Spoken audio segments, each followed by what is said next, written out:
따위 코철덩어리. 다 당장 지워버려. 환불하란 말이야.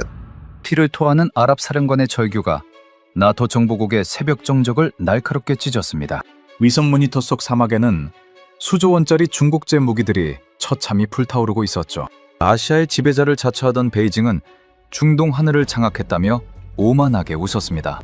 하지만 실전이 터지자 14억 대국의 기술력은 고작 돋보기만도 못한 쓰레기로 전락했습니다. 요격률 0%. 핏빛 절망이 덮친 그 순간 진짜 소름 돋는 반전은 아랍에미리트의 밤하늘에서 터졌습니다. 마하오로 솟구친 한국의 천궁투가 쏟아지는 탄도미사일 정수리를 직격으로 뚫어버린 겁니다. 단숨에 요격률 96%에 피말리는 기적을 증명했죠. 오만한 중국을 처참히 짓밟고 세계의 하늘을 지배하게 된 강철방패. 70년 전 잿더미 위에서 맨발로 일어선 그 나라. 대체 어떻게 이런 기적을 만들어낸 걸까요? 지금부터 그 소름 돋는 비밀을 파헤쳐보겠습니다. 적기가 없습니다. 화면에 아무것도 없습니다. 이란군 장교의 비명이 지하 벙커에 콘크리트 벽을 때렸습니다. 저는 그의 창백하게 질린 얼굴을 바라보다가 천천히 고개를 돌려 창문 너머를 응시했습니다. 지평선 전체가 시뻘겋게 타오르고 있었고 거대한 불기둥들이 밤하늘을 찢어발기며 솟구쳐 올랐으며 연속된 폭음이 벙커의 두꺼운 벽을 뚫고 들어와 제 심장을 짓누르고 있었습니다. 그런데 제 앞에 놓인 레이더 화면은 믿을 수 없을 만큼 고요했습니다. 초록색 스캔 라인이 느긋하게 원을 그리며 돌아가고 있었고 화면 한 구석에는 적 없음, 이상 없음이라는 글자가 태연하게 깜빡이고 있었죠. 1조 원짜리 중국제 최신형 레이더가 코앞에서 벌어지는 학살을 완벽하게 외면하고 있었습니다. 저는 칼 벤더, 나토 방공전략사령부에서 25년간 수석 기술 고문으로 일해온 독일인입니다. 현재는 글로벌 디펜스 인텔리전스의 중동 총괄 분석관을 맡고 있죠. 평생을 데이터와 숫자 속에서 살았고 숫자는 절대 거짓말을 하지 않는다고 믿어왔습니다. 서방의 기술이야말로 세계 최고라는 확신 속에서 커리어를 쌓아왔고 아시아의 무기 따위는 서방을 어설프게 흉내낸 가성비 제품 정도로 깔봐왔죠.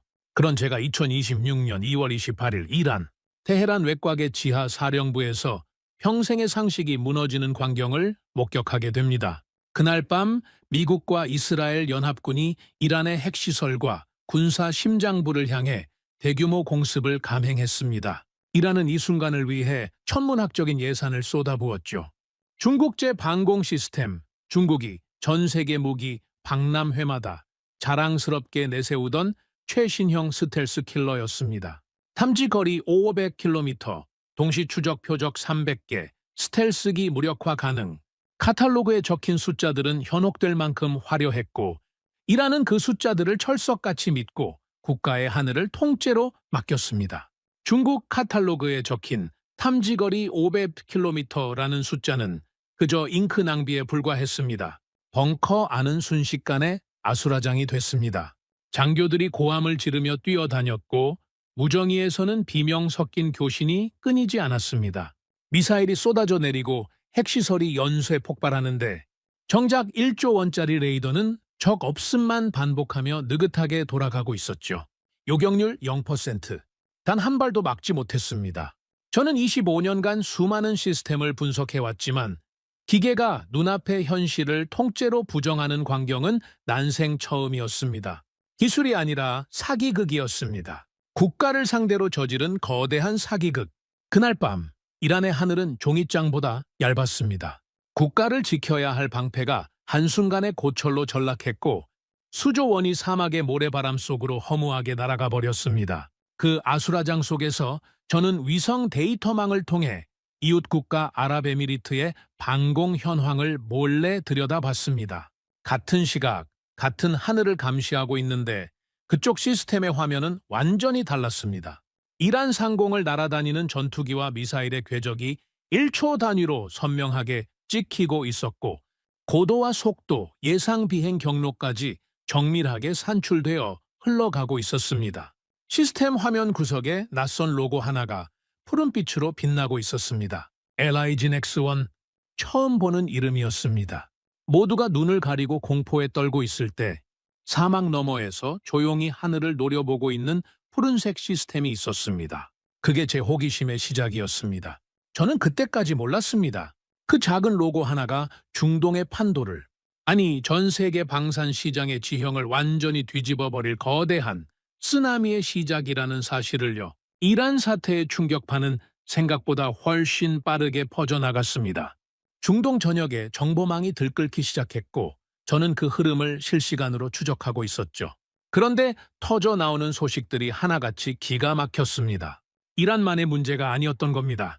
골마있던 종기들이 한꺼번에 터지듯 중국산 무기의 민낯이 전 세계에서 동시다발로 드러나기 시작했습니다. 요격률 0%. 이 숫자가 중동 전역을 공포로 뒤덮었습니다. 파키스탄에서는 중국이 납품한 곤 54AP 호위함의 레이더가 원인 불명의 오작동을 반복하며 함대 전체가 마비되는 사태가 벌어졌습니다. 태국에서는 중국에서 잠수함을 사기로 계약했는데 정작 핵심인 엔진을 공급하지 못하겠다는 황당한 통보가 날아들었죠. 계약서에 서명은 했는데 물건을 줄 능력이 없었던 겁니다. 사기도 이런 대담한 사기가 없었습니다. 하지만 가장 처참한 현장은 사우디아라비아의 사막 한가운데 있었습니다. 사우디는 중국의 VT-4 전차를 대량으로 도입해 테스트하고 있었습니다. 중국이 자랑하던 최신형 주력 전차였죠. 그런데 모래폭풍이 한 차례 휩쓸고 지나간 뒤 그 위풍당당하던 전차들이 줄줄이 멈춰 섰습니다. 엔진이 과열돼 꺼져버린 겁니다. 50도를 넘나드는 자결하는 태양 아래 수십억짜리 강철 덩어리들이 사막 한복판에 처박혀 꼼짝도 못하고 있었습니다. 설상가상으로 함께 테스트하던 미사일 시스템은 표적을 추적하다 궤적을 잃어버렸고 엉뚱하게도 민간 지역을 향해 날아가는 아찔한 사고까지 터졌습니다. 사막 한가운데 멈춰선 강철 관짝들. 그 옆에서 땀을 뻘뻘 흘리며 우왕좌왕하는 중국 기술진의 모습은 처참하다 못해 한심했습니다. 이 소식이 퍼지자 중동의 분노는 걷잡을 수 없이 폭발했습니다. 수조 원을 쏟아부어 산 무기들이 실전은커녕 테스트조차 통과하지 못하는 고철 덩어리라니 왕족들의 자존심이 산산조각 났죠. 어제까지 형제라 부르던 국가들이 오늘은 서로에게 총구를 겨누며 환불을 요구하기 시작했습니다. 그때였습니다. 모두가 중국을 저주하며 패닉에 빠져 있을 때 이상한 소식이 들려왔습니다. 아랍에미리트입니다. 같은 중동, 같은 위협에 노출된 나라인데 UAE만 유독 평온했습니다.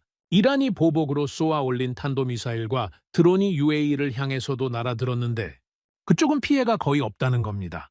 저는 처음에 오보라고 생각했습니다. 같은 하늘인데 어떻게 한쪽만 뚫리고 한쪽은 멀쩡할 수 있단 말입니까? 데이터를 확인하는 순간 저는 숨이 멎는 줄 알았습니다. UAE의 요격률 96%, 이란이 쏜 미사일 대부분을 격추시켰다는 겁니다. 중국 방공망은 0%, UAE는 96%. 같은 하늘, 같은 공격, 완전히 다른 결과. 저는 UAE가 무슨 시스템을 쓰고 있는지 미친 듯이 파고들었습니다. 그리고 알게 됐습니다. 4년 전 2022년 1월에 UAE가 체결한 4조 원짜리 계약의 정체를요. 한국이었습니다. 청공그스. 저는 그때까지 이 이름을 진지하게 들여다본 적이 없었습니다. 휴대폰이나 잘 만드는 나라가 무슨 미사일이냐고 코웃음 쳤던 기억이 났습니다. 서방 언론들도 마찬가지였죠. 실전 검증 안 된 반쪽짜리라고 카탈로그 스펙일 뿐이라고 조롱했습니다. 그런데 그 조롱받던 무기가 4년 뒤 실전에서 96%라는 경이로운 숫자를 찍어버린 겁니다. 중국은 0%, 한국은 96%. 이 두 숫자가 중동의 판도를 완전히 뒤집어 버렸습니다. 그리고 중국에게 사기당한 나라들이 일제히 한국을 향해 고개를 돌리기 시작했죠. 96%. 이 숫자가 제 머릿속을 떠나지 않았습니다. 저는 천궁 두아이에 대한 모든 자료를 미친 듯이 파헤치기 시작했습니다.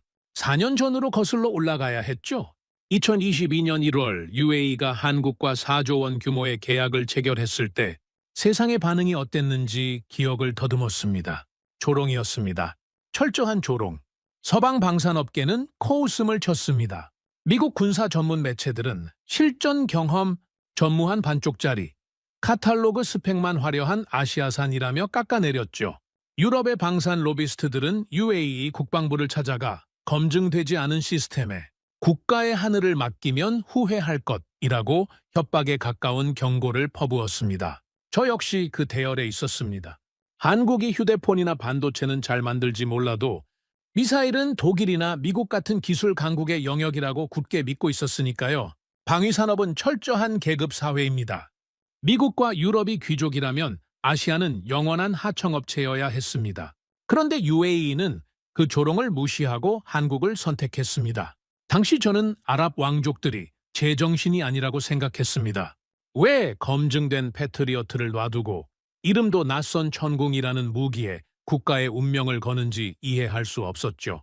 하지만 지금 와서 돌이켜보면 그들은 우리보다 훨씬 앞을 내다보고 있었던 겁니다. UAE가 한국을 선택한 이유가 있었습니다.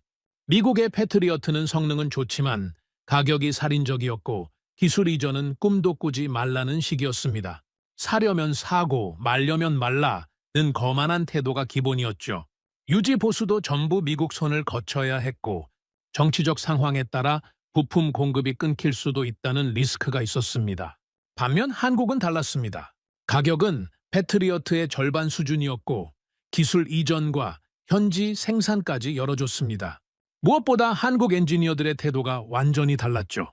그들은 고개를 숙이지 않았습니다. 대신 고개를 들고 눈을 마주쳤습니다. 중동 측이 내민 요구 조건은 가혹했습니다. 모래폭풍 속에서도 완벽하게 작동할 것, 섭씨 50도가 넘는 극한의 열기를 뚫고도 성능이 유지될 것, 가장 작은 스텔스 드론부터 초음속 탄도미사일까지 전부 탐지하고 격추할 것. 솔직히 물리학의 한계를 시험하는 수준이었습니다. 다른 나라였다면 불가능하다고 발뺌했을 겁니다. 하지만 한국 엔지니어들은 그 가혹한 계약서를 찬찬히 읽더니 고개를 끄덕였습니다. 그리고 펜을 들어 단 한 번의 망설임도 없이 서명했습니다. 이미 다 되는 기술입니다. 언제 쏴서 보여드릴까요? 저는 그 말을 전해 듣고 허세라고 비웃었습니다. 중국도 카탈로그에서는 세계 최고라고 떠들어댔으니까요. 하지만 한국은 중국과 달랐습니다. 계약 후 4년간 묵묵히 준비했고 약속한 일정에 맞춰 UAE에 시스템을 배치했습니다. 서방이 조롱하는 동안 한국은 말없이 칼을 갈고 있었던 겁니다.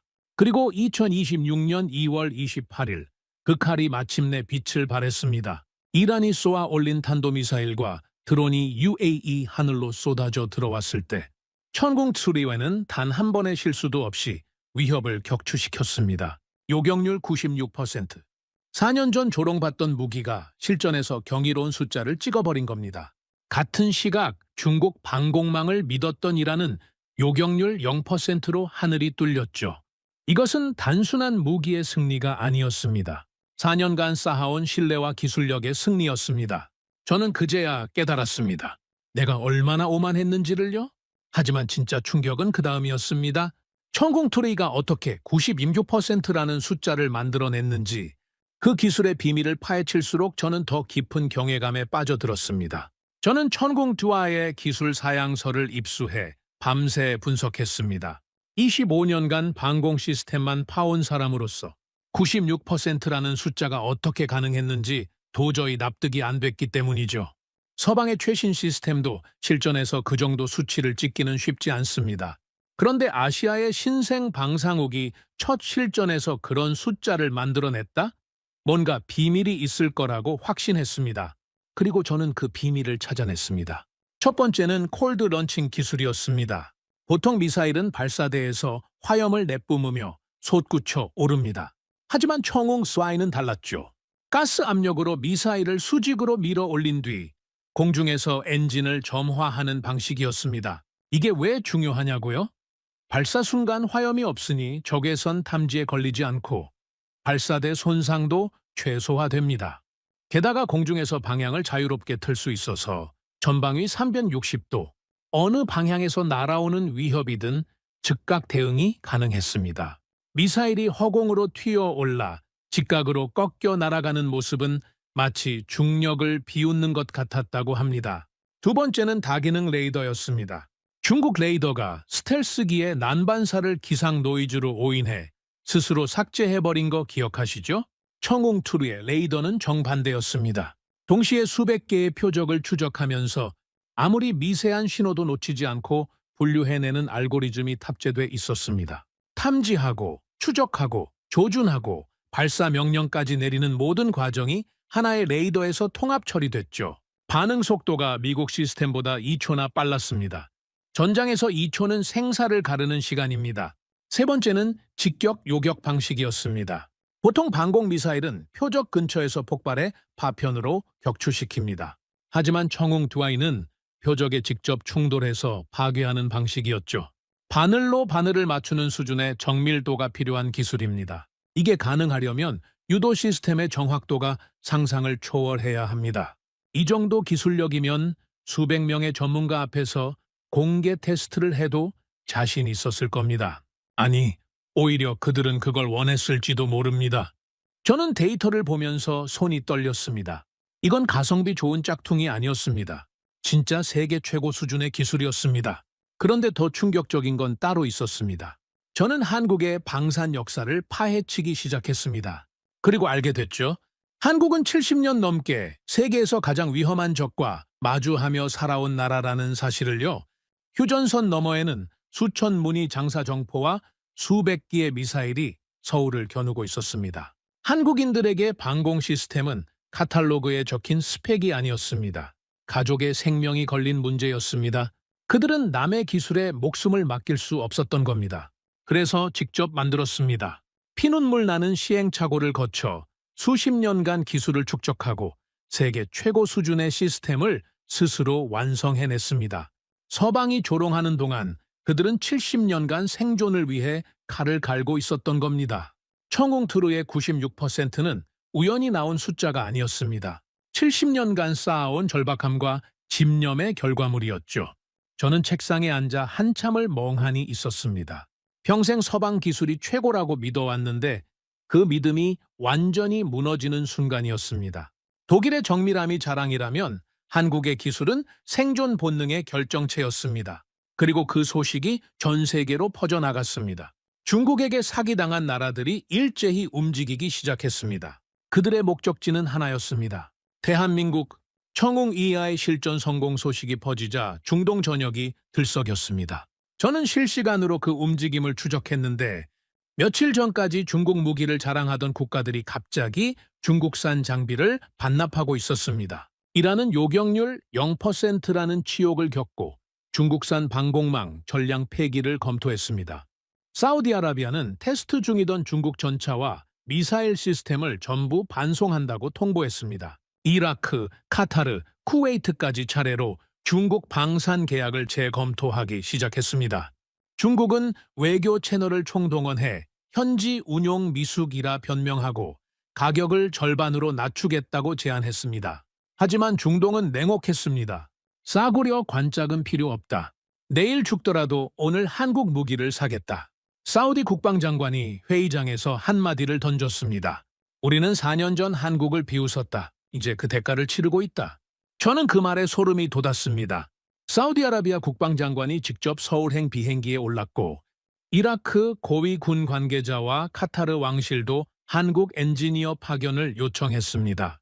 청웅2I뿐 아니라 K9 자주포, FA-50, 전투기, K2 전차까지 한국 무기 패키지 전체에 대한 문의가 폭주했습니다. 가장 충격적인 소식은 이란이었습니다. 정치적 제약으로 공식 계약은 불가능하지만 비공식 채널을 통해 한국 측에 접촉을 시도하고 있었습니다. 96%라는 숫자가 그들의 자존심마저 꺾어버린 것입니다. 한국 방산 공장들은 24시간 풀가동에 들어갔습니다. 주식시장에서는 한국 방산 기업 주가가 급등했고 중국 방산 기업 주가는 곤두박질쳤습니다. 단 한 번의 실전이 전 세계 방산 지도를 찢어발겼습니다. 25년간 서방이 중심이던 방산 질서가 무너지고 있었습니다. 그리고 그 중심에 한국이 서 있었습니다. 세상이 바뀌고 있었습니다. 하지만 저는 아직 한 가지를 인정하지 못하고 있었습니다. 한국의 성공이 일시적인 행운일 수도 있다는 생각. 서방의 기술력이 여전히 우위에 있다는 마지막 자존심을 놓지 못했던 거죠. 그래서 저는 직접 확인하기로 했습니다. 한국 방산의 실체를 두 눈으로 보기 위해 서울행 비행기에 올랐습니다. 인천공항에 내리는 순간부터 분위기가 달랐습니다. 공항 곳곳에서 중동 전통 복장을 한 인사들이 눈에 띄었습니다. 사우디, UAE, 카타르, 이라크. 중동 각국의 군 고위 관계자들과 왕족들이 한국을 찾아온 겁니다. 그들의 표정은 한결같이 진지했습니다. 쇼핑하러 온 게 아니었습니다. 국가의 생존을 걸고 온 사람들의 얼굴이었죠. 저는 한국 방산 기업들의 연구소와 생산시설을 방문할 기회를 얻었습니다.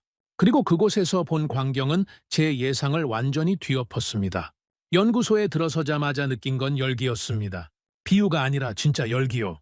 수백 명의 엔지니어들이 모니터 앞에 붙어서 데이터를 분석하고 있었고 회의실마다 열띤 토론이 벌어지고 있었습니다. 새벽 2시가 넘은 시간이었는데도 퇴근한 사람이 거의 없었습니다. 눈이 충혈된 채로 커피를 들이키며 작업하는 모습이 곳곳에서 보였죠. 독일의 연구소는 정시 퇴근이 철칙입니다. 미국도 크게 다르지 않죠. 하지만 이곳은 달랐습니다. 마치 전쟁터 같았습니다. 저는 한 젊은 엔지니어에게 물었습니다. 왜 이렇게까지 합니까? 계약은 이미 따냈는데. 그가 충혈된 눈으로 저를 바라보며 답했습니다. 무기는 사람 목숨입니다. 우리가 대충 만들면 누군가 죽어요. 그게 우리가 밤을 새는 이유입니다. 저는 그 말에 할 말을 잃었습니다. 이건 단순한 비즈니스가 아니었습니다. 사명감이었습니다. 70년간 전쟁의 위협 속에서 살아온 민족의 DNA에 새겨진 절박함이었죠. 생산시설은 더 놀라웠습니다. 자동화 라인이 쉴 새 없이 돌아가고 있었고 품질 검사 과정은 제가 본 어떤 공장보다 까다로웠습니다. 나사 하나, 용접선 하나까지 전수 검사를 하고 있었죠. 불량률 제로를 목표로 한다는 설명을 들었습니다. 서방에서는 적당한 수준의 불량은 허용 범위라는 게 상식인데 이들은 그 상식을 거부하고 있었습니다. 저는 생산 라인 옆에 서서 완성된 천공 EI 미사일을 바라봤습니다. 매끈한 동체, 정밀하게 가공된 부품들, 이 미사일 하나하나에 수천 명의 밤샘 작업과 수만 번의 테스트가 담겨 있다는 걸 알 수 있었습니다. 그때 깨달았습니다. 96%라는 숫자가 어떻게 나왔는지를요. 이건 천재들이 만든 기적이 아니었습니다. 평범한 사람들이 미친 듯한 집념으로 만들어낸 결과물이었습니다. 잠을 포기하고 가족과의 시간을 포기하고 오직 완벽함만을 향해 달려온 사람들의 땀과 눈물이 응축된 결정체였죠. 독일인으로서 정밀함에 대한 자부심이 있었습니다. 하지만 한국인들의 집념 앞에서 그 자부심은 부끄러움으로 바뀌었습니다. 우리는 시스템으로 품질을 만들지만 이들은 영혼을 갈아넣고 있었습니다. 서울을 떠나는 날, 저는 공항에서 한참을 서 있었습니다. 머릿속에서 25년간 쌓아온 신념이 완전히 재정립되고 있었습니다. 서방이 최고라는 오만함, 아시아는 하청업체라는 편견, 그 모든 것이 산산조각 났습니다. 이제 인정해야 할 때가 왔습니다. 세상의 중심이 이동하고 있다는 걸요. 그리고 저는 결심했습니다. 평생 믿어온 것들을 스스로 부정하는 가장 어려운 글을 써야 할 때가 왔다는 걸요. 베를린으로 돌아온 저는 책상 앞에 앉았습니다. 25년간 쌓아온 분석 경험, 수천 개의 보고서, 그 모든 것을 부정하는 글을 써야 했습니다. 손이 떨렸습니다. 하지만 피할 수 없었습니다. 데이터는 거짓말을 하지 않으니까요. 저는 보고서 제목을 이렇게 정했습니다. 아시아의 새로운 제왕, 대한민국. 첫 문장은 이렇게 시작했습니다. 저는 25년간 틀렸습니다. 보고서에는 냉혹한 숫자들이 나열되었습니다. 중국 방공망 요격률 0%, 한국 천궁 EI 요격률 96%, 콜드 런칭 기술, 다기능 레이더, 직격 요격 방식까지 모든 기술적 우위를 상세히 기술했습니다. 그리고 서울에서 목격한 엔지니어들의 밤샘 작업, 불량률 제로를 향한 집착, 젊은 장교의 말까지 담았습니다. 마지막 문단에 저는 이렇게 썼습니다. 서방은 더 이상 방산의 중심이 아니다. 앞으로 50년간 전 세계 하늘의 상당 부분은 한국이 지배할 것이다. 보고서가 공개되자 서방 방산계는 발칵 뒤집어졌습니다. 비난이 쏟아졌습니다. 하지만 아무도 제 데이터를 반박하지 못했습니다. 숫자는 거짓말을 하지 않으니까요. 그리고 변화는 이미 시작되고 있었습니다. 폴란드는 K2 전차 980대 도입을 확정했고 호주는 K9 자주포 계약을 체결했습니다. 한국 방산의 쓰나미가 유럽과 오세아니아까지 덮치고 있었습니다. 미국 펜타곤의 한 고위 관계자가 비공개로 저에게 연락해 왔습니다. 한국 방산에 대한 자문을 요청한 것입니다. EU 방위청, 독일 국방부, 폴란드 군 관계자들까지 줄줄이 연락이 왔습니다. 세상이 바뀌고 있었습니다. 저는 창밖을 바라보며 생각했습니다. 25년간 믿어온 서방 중심의 세계 질서가 무너지고 있었습니다. 그리고 저는 완전히 패배했습니다. 하지만 이상하게도 패배가 쓰지 않았습니다. 오히려 가슴 한구석이 뜨거워지는 걸 느꼈습니다. 이 나라의 이야기는 아직 끝나지 않았으니까요. 보고서가 발표된 지 한 달이 지났습니다. 세상은 빠르게 변하고 있었습니다. 중동 곳곳에서 한국 무기 도입이 확정되었고 유럽에서도 검토가 본격화되었습니다. 저는 그 흐름을 지켜보면서도 마음 한구석에 풀리지 않는 의문이 남아 있었습니다. 96%라는 숫자, 그 뒤에 숨겨진 진짜 비밀이 무엇인지 아직 완전히 이해하지 못했기 때문입니다. 저는 다시 서울행 비행기에 올랐습니다. 이번에는 분석가가 아니라 한 사람으로서 이 나라를 느끼고 싶었습니다. 서울 거리를 걸으며 70년 전 이 땅이 어떤 모습이었는지 떠올렸습니다.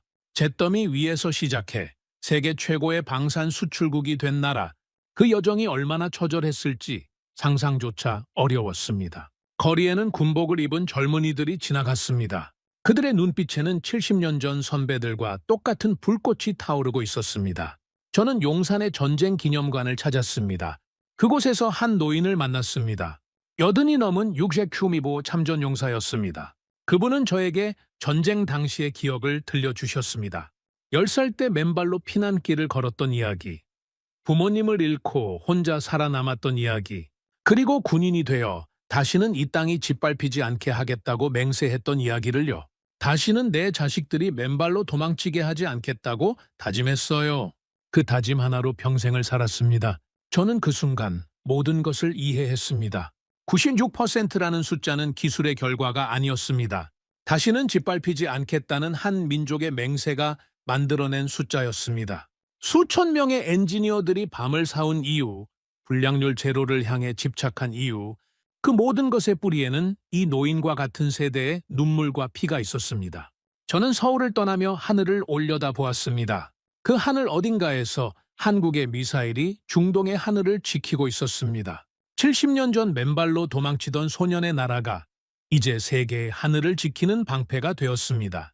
25년간 서방의 우월함을 믿었던 저는 이제 완전히 다른 사람이 되었습니다. 대한민국의 이야기는 아직 끝나지 않았습니다. 아니, 이제 막 시작되었을 뿐입니다. 저는 25년간 서방 기술이 최고라 믿었습니다. 아시아는 하청에 불과하다고 오만했습니다. 2026년 2월 28일 그 믿음이 산산조각 났습니다. 중국 레이더는 눈을 감았고 한국 천공은 96%로 하늘을 지켰습니다. 서울에서 만난 참전 용사가 말했습니다. 다시는 내 자식들이 맨발로 도망치게 하지 않겠다. 그 한마디가 96%의 비밀이었습니다. 기술이 아니라 각오, 스펙이 아니라 영혼이었습니다. 저는 이제 대한민국의 증인으로 살아가겠습니다.